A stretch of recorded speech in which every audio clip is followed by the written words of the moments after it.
The Hazy podcast is brought to you by EKtheDJ and Michael Reid.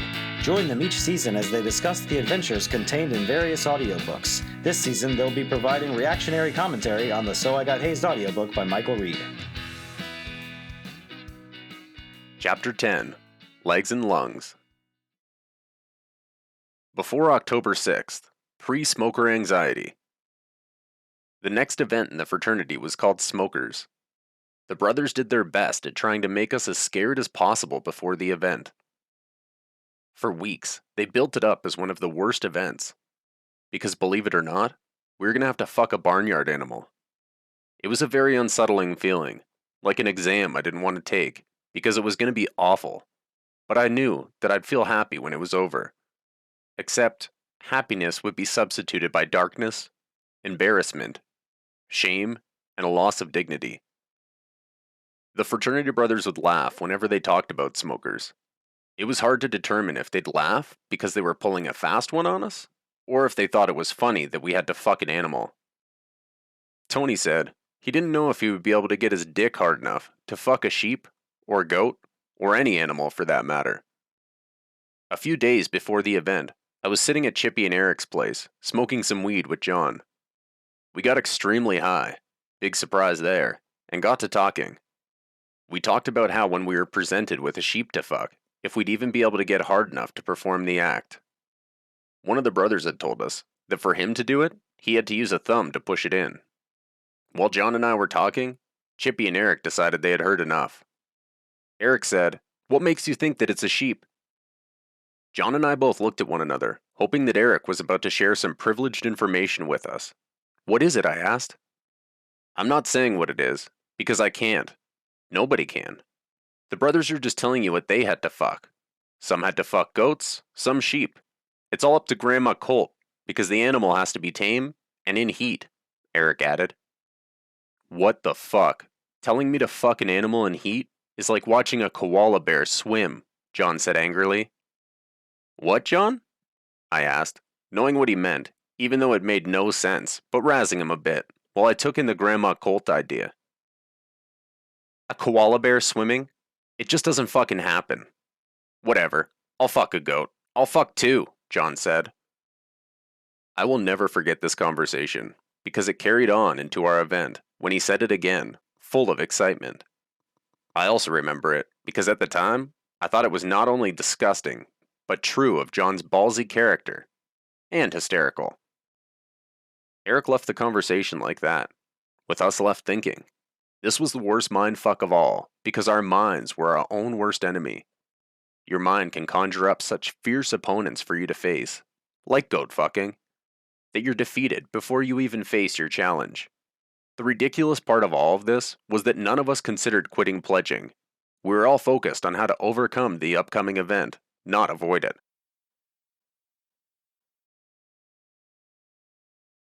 Man, I was twisted.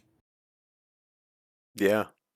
I don't remember saying that at all, and like to bring it to that level. Whatever's in heat. Whatever's in heat, that's what you're fucking. The animal has to be willing. At least I was concerned about that. At least I had some empathy for the animal. The most fucked up part of the entire story is just, in the end, in my own reflection, like that we had all kind of mentally decided we were going through with it. You came to terms with it. Yes. Way too quick. October 6th. New Peeps. When I was walking to class, I physically bumped into a girl. She was cute, so while I was apologizing for my clumsy nature, I asked her what her name was. She told me it was Samantha. She said she saw me a few times around campus. I asked her if she wanted to smoke weed sometime, and she said yes. That was a very short chapter. October 6th. I didn't mean to cut you off. That was a very short chapter.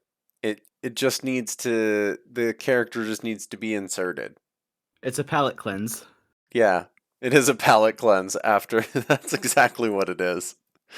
Ladies and gentlemen, filler story. So I met a girl named Samantha. That is important. October 6th. Smokers.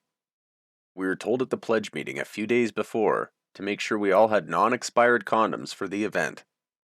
LT said, because we'd most likely be fucking a sheep, we didn't want to get any diseases. On the night of the event, we met with Chippy, Eric, and LT after the library. We handed over our pledge books, pledge packs, and pledge pins. LT made sure we had at least 2 condoms. He became very serious and told us to sit down on the kitchen floor. We did, and he spoke. Guys, I want you to know that nobody would hold it against you if you didn't want to fuck an animal tonight. If you want to quit pledging right now, you can do so. We have your pins and interview books, so it's not a problem if you want to walk out of here and quit. Nobody in the room budged. We didn't even look at one another. LT knew, and we knew, that we weren't going anywhere. He was either trying to test us or give us one last out.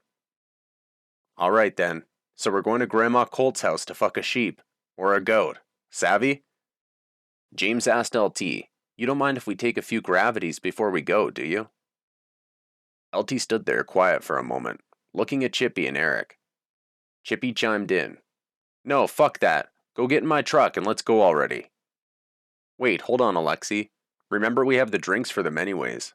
If they want to get retarded, let them have some gravity bongs.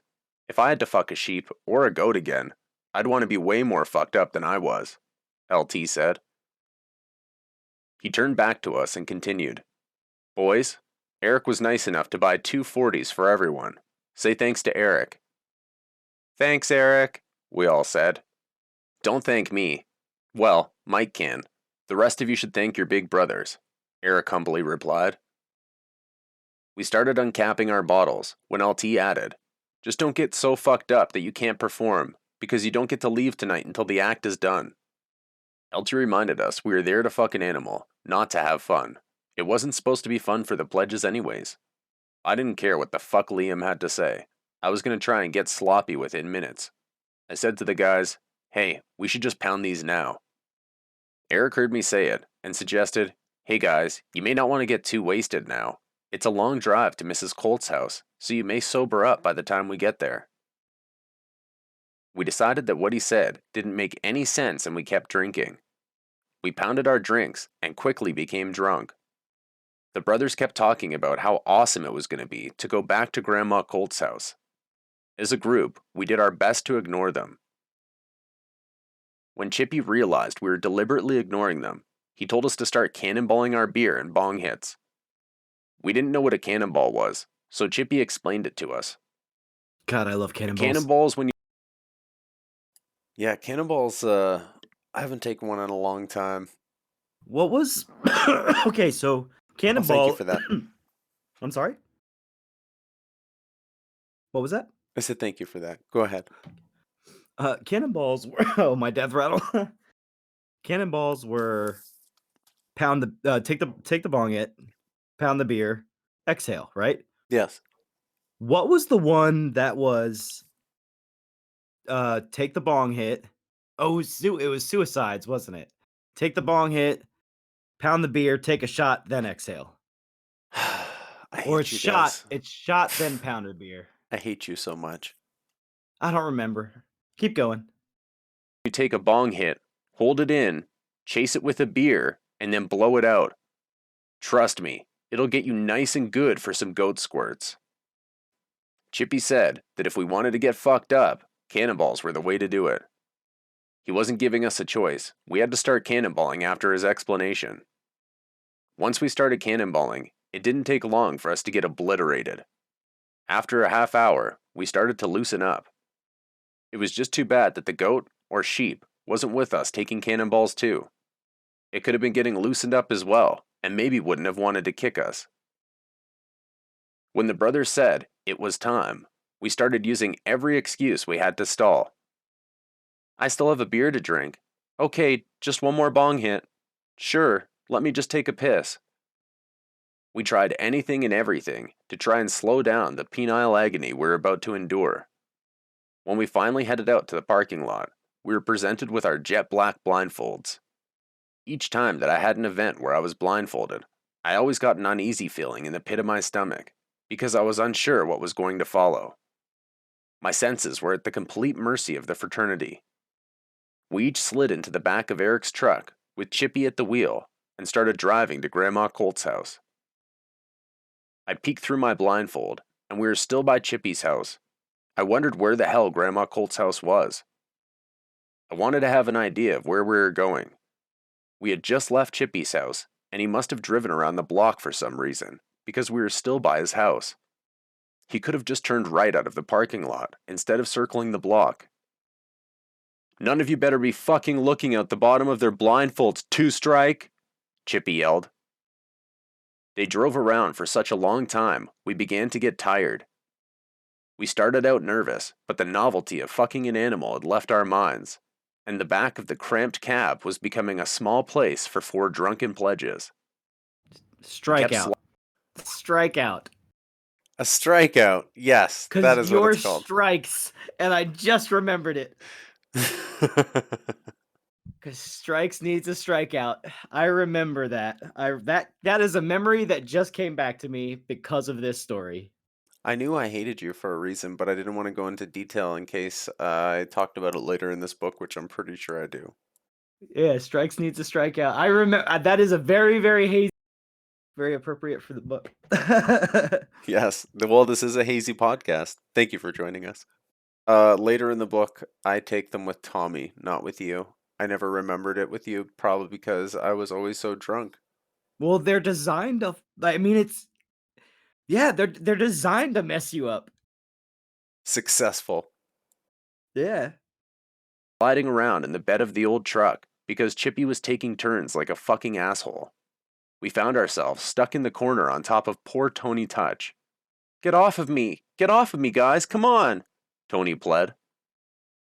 We tried to move off of him, but we were all pinned in the corner. We managed to eventually maneuver and pack ourselves tight like sardines. For the first time in our pledge period, we were able to balance in the back of the truck while Chippy was trying to whip us around. John joked, "It'd be great if we got into a fucking accident and you have Cheech and Chong up there driving like they're trying to throw us on the road." When we arrived at Grandma Colt's house, I didn't want to get out of the sardine can. I'd rather be in there, being thrown around like a hot potato, than be at Grandma Colt's house. We were like 4 wasted St. Bernards in the back that had just figured out how to balance properly. That sounds like an appropriate description. Especially slobbering John as he's talking about Cheech and Chong throwing us onto the road. And you had to have been so blitzed at this point. Outstandingly. Chippy helped us out of the truck, and we all gained our footing. The familiar voices in the packed driveway echoed in my eardrums. Since we were there, that meant we were going to have to go through with it. Up until then, I thought it was a trick. I felt sick to my stomach. There was no going back. I didn't know how I could go through with it. I wondered who outside the fraternity would know about it. I couldn't fuck a sheep, but I had to, because I already wasted 2 months on this bullshit. I battled inside my head, because fear is a terrible thing, and it was making me paranoid. I wondered how after 2 months I was ready to fuck a barnyard animal based on the premise that these guys had done it before me. I tried to reassure myself about the situation by rationalizing the benefits. If continuing to pledge meant that I'd have to fuck a goat, or sheep, or whatever, that's what I would do. The trade-off was that I'd get to fuck hundreds of sorority girls, be a VIP at the most radical parties I'd ever seen, and practically live the life of a rock star for years to come. I'd lost my mind. "Do you fuckers have your condoms?" Kyle shouted, interrupting my racing thoughts. I smiled because I had made my compromise. Bitches it was. "Yep, I got 3 in case it wants to go another round," I said to Kyle. John quickly shouted, "Where the fuck are these goats? I'll fuck a goat. Shit, I'll fuck 2. He was pumping himself up out of fear. I could hear the fear in his voice, but the brothers couldn't. I felt like I was starting to get to know my pledge brothers better than other people knew them. I knew John didn't want to put his cock in a sheep any more than the rest of us did. I guess you really start to get to know somebody when you are trying to do like a bestiality heist. I think It's like a bestiality heist movie. when you're in a position to do something you never thought you'd ever have to do, and you're doing it with other people who are in the same exact position as you. You get really close really fast, and Yeah. you can hear nuances to their character that other people might not even be able to pick up on. Yeah, no doubt. And you might be able to understand foreign drunken languages that they speak, like the Too Fast language, and nobody Oh else my. understands them, but you do. Yep. John's way through his fear was psyching himself up, and that was okay.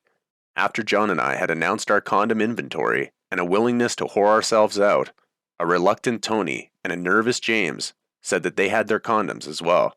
All right then, come on, grab one another's shirts and follow me. We were like little kids being led across the street on a leash holding hands. One of the brothers grabbed John's wrist and led us to our embarrassing destination. We navigated across Grandma Colt's lawn to what I only imagined was a burlesque barn. I heard an old rickety screen door open. A brother spoke to us who I couldn't see and whose voice I didn't recognize. Welcome to my grandma's house, guys. I'm Gabriel Colt, and tonight I hear you guys are going to be borrowing one of our finest sheep. We don't want to mentally fuck up 4 sheep, so we got you 1. You guys don't mind sharing, do you? This is so fucked, I said to myself. I remember being scared for this event. They led us into the house and up some stairs. They told me to watch my head as I walked in. When we got to the top of a staircase, they led us into a room and sat us down. They started chanting at us and baaing like sheep. After the brothers were done chanting, they went to another room to prepare the sheep. We were told to sit amongst ourselves in the room and remain quiet. My pledge brothers and I took our seats as we bumped into one another. We were all still blindfolded, making it a pretty dramatic experience. I'd say being blindfolded, no matter how hard a challenge is, adds an element of mindfuckery. It's amazing how I think being blindfolded adds levels of tension to anything at all. Yeah, you can go check your mail blindfolded, and your Terrifying. stress level is through the roof. Someone is trying to kill me on that day that I'm going to get my mail if I'm blindfolded. Or is that the day that a drunk driver decides to troll by my house at 8 a.m. and crush Right. me between me and my vehicle that I could have easily sidestepped? The most irrational fears just coming to life when you're blindfolded. Absolutely. Even the idea of them is making all of these rapid thoughts come to my mind of the ways that I could die blindfolded.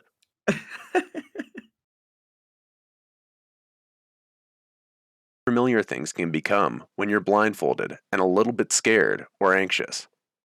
We were all trapped in our own minds. Now we're going to get this fuckfest on, boys. Ron's going to take you in another room, and we're going to let you all get your thing on one by one, without the blindfold. This way you can concentrate. James, you're first. They took James out of the room, and then all we heard were the brothers screaming at him in another room. James was probably shitting himself. I was shitting myself for him. The yelling went on for about 10 minutes, and finally, James came back into the room. He was accompanied by a few brothers, but we couldn't see who. He sat back down beside us and was able to whisper an important piece of information to us before the brothers called me. James whispered, 3 riddles, frat house, not grandma's house, no winning. Trent Barrera said, strikes your next, dude. Come get it over with. Oh, and James, if you say fucking anything, we will know, and we'll haze you even worse. You'll have to come back and fuck the sheep again. I was navigated to sit down in what I gathered to be a circle of candles. I could only tell because the flickering of the candlelight was slightly coming through my blindfold. I was sitting in front of some sort of fraternal shrine. I figured I was in the party room of the fraternity house because of what James said. Someone was sitting very close to me, blowing lots of smoke in my face. I could hardly see underneath the blindfold, even if I wanted to. Now I understood the smoker part of the event. One of the brothers said they had 3 questions for me. Someone was sitting very close to me, blowing lots of smoke in my face. I could hardly see underneath the blindfold, even if I wanted to. Now I understood the smoker part of the event. You know, in a 12-hour and 24-minute audiobook, sometimes double clips happen. That's all right. How did One of the Amazon not catch that? They only care about the start and the end. The rest, I guess, can be trash. Others said they had 3 questions to ask me. Okay, Mike, this is easy. There is a gun to your head and you have to make a decision. Which flag do you burn if you have to burn a flag? The fraternity's flag or the American flag? I thought the first question they asked was a no-brainer, but I was wrong. This must have been what James meant when he said no winning. I thought that the obvious answer was to burn the Sig H flag because the American flag stood for so much more. I debated answering because they'd say that nothing comes before their fraternity. I decided the answer they'd rather hear was that I'd burn the American flag and not the Sig H flag. I spoke with a strong voice and confidently said, I'm Canadian, so I'd burn the US flag. When I answered, the house erupted in screaming brothers that called me unpatriotic. The screaming didn't last too long. Second question, Mike. You're driving a bus on a mountain's edge, and all of our Sig H brothers are asleep on the bus. All of a sudden, a baby in a stroller crosses your path. You must decide to either swerve off the mountain, killing all of the Sig H brothers, or stay on the path and kill the baby. Listening to this right now makes me think of Chappelle in the Ghetto when the baby's selling crack in the middle of fucking nowhere. Baby, get inside, baby. Shut up, bitch, I'm selling drugs. Why is there a baby on this mountain? And why are we even on a mountain? Why are we taking a trip anywhere and allowing a pledge to drive on windy roads on a mountain where there's, I guess, presumably, signs of babies crossing roads?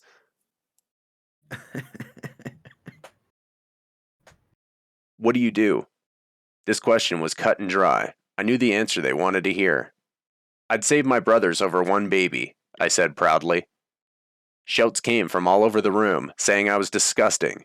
Another brother called me a baby killer, and it stuck. Many of the brothers started chanting, "Fucking baby killer," while the others asked follow-up questions, such as, "What's the name of your baby? What if you were pushing that stroller? What if that baby was going to cure cancer?"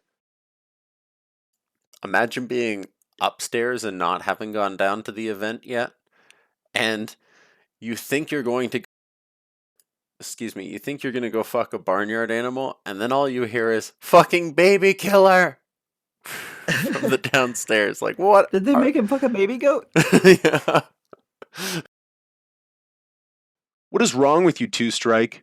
Have you no emotion? I'd failed at my second question too. I was not doing too well, and I was hoping I would do better on my next question. Last question, Mike. Let's see if you can do a little better on this one. If you and a brother are alone in a forest, and he got bitten on the tip of his dick while he was pissing, would you suck the poison out, or would you let him die?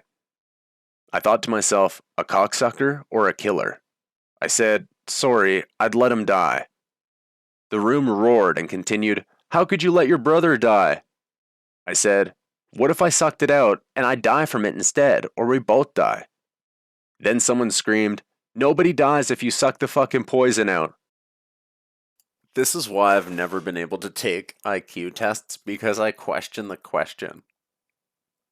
Yeah, you're not supposed to do that. And then I illogically flip back and forth answers because both can be answered in like a logic pattern where I can make them somewhat true. God, I should have been a lawyer.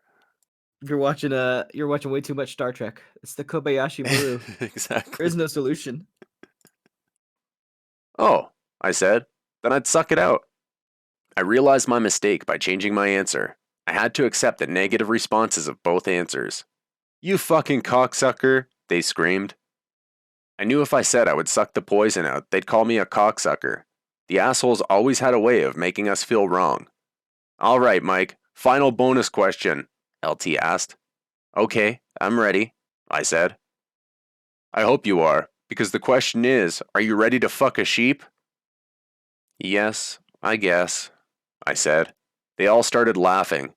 Bahaha, you're a dirty sheep fucking scum, Mike.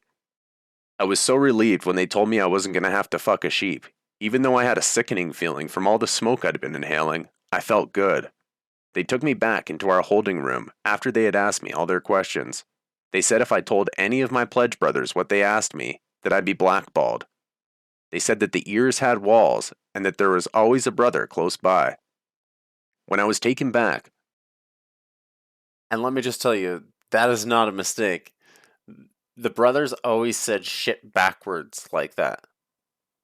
Like, instead of the walls have ears, they'd be like, the ears have walls, Strikes. Yeah, I think that was just something that was done to mess with you when you were fucked up. Yeah, 100%. And it's funny and it's hysterical. I knew John and Tony still had to go. I told them it would be okay, and it wasn't what we thought. Trent heard me and said, "Shut the fuck up, 2 Strikes." Out of fear of getting blackballed, I remained quiet while John and Tony were each called for their questioning. When we'd all finished, they brought us into the main party room and took our blindfolds off. The brothers were happy that we didn't quit. Even with the idea that we were going to have to lose our dignity to continue pledging, we didn't quit. They told us that sometimes in life we'd have to sacrifice our desires for a greater mission. This meant that we'd have to put the interests of the fraternity before any one person. This mentality would allow us to carry on our traditions throughout the generations of brothers to come. The event wasn't that hard in the end. We were sent home, but John and I didn't want to go home though. Instead, we decided that we were going to go to Chippy and Eric's apartment and hang out for a little bit. Before we went to Chippy and Eric's apartment, we stopped by Carl and LT's house to buy some weed from Carl. We paid $150 for 10.5 grams of some beautiful looking weed and took it to Chippy and Eric's place. When we got there, Chippy showed us some hash that he had picked up from Richmond. I'd smoked hash tons of times in high school, but everything in college was different.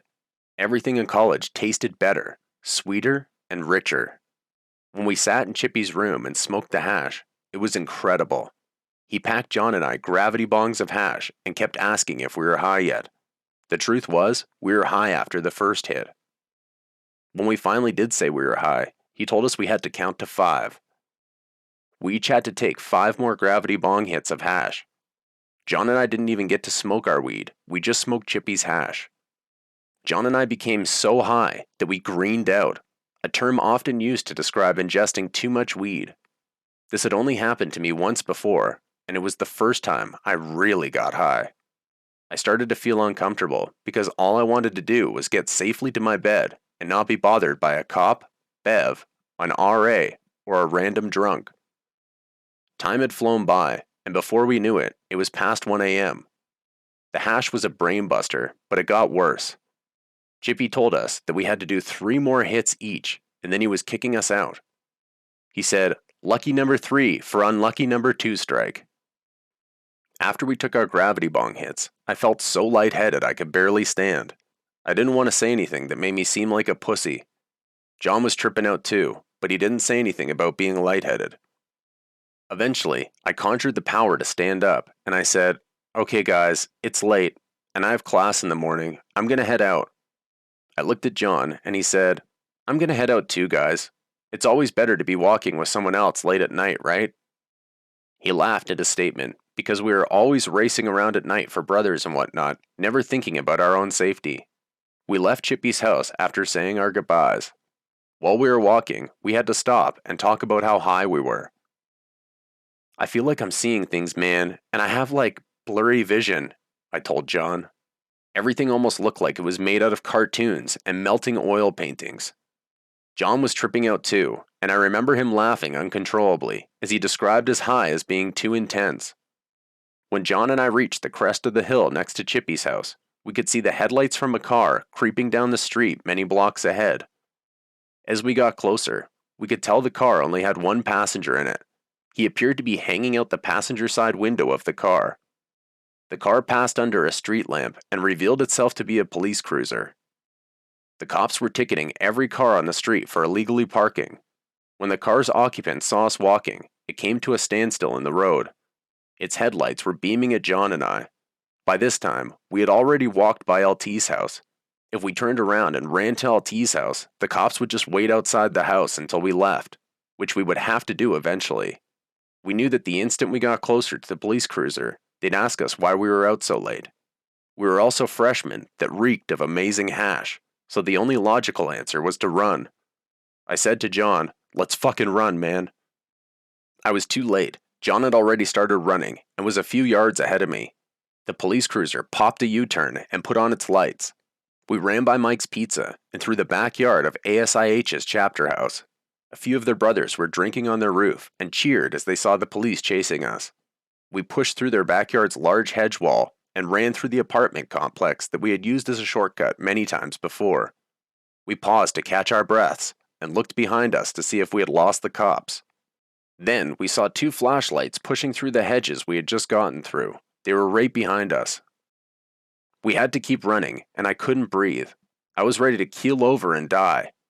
We ran down a walking path and through a parking lot. We slid in a passageway behind the local bar and popped out by a bookstore in front of our dorm. Neither of us could breathe by this point. Even though we were young and athletic, we were fucking bent. John and I ran across the street to our dorm, and he almost got smoked by a car. He used his hands to stop himself from rolling up the hood and scared the absolute shit out of a young female driver.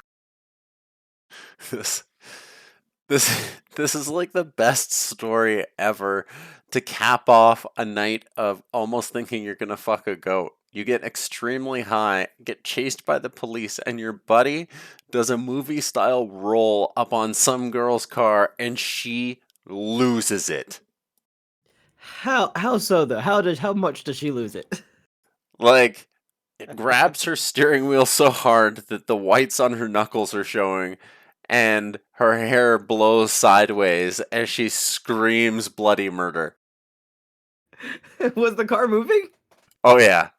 It was the crosswalk across the street, but we were like 50 yards in front of it or whatever, and we were running as fast as we could, and she probably wasn't paying attention, texting, whatever, and she just makes contact with poor John Knowles, who looks at her like a Rottweiler as he rolls up onto her hood, but he does the move like a stuntman, like he was ready for it to happen. He was so full of adrenaline. Yes.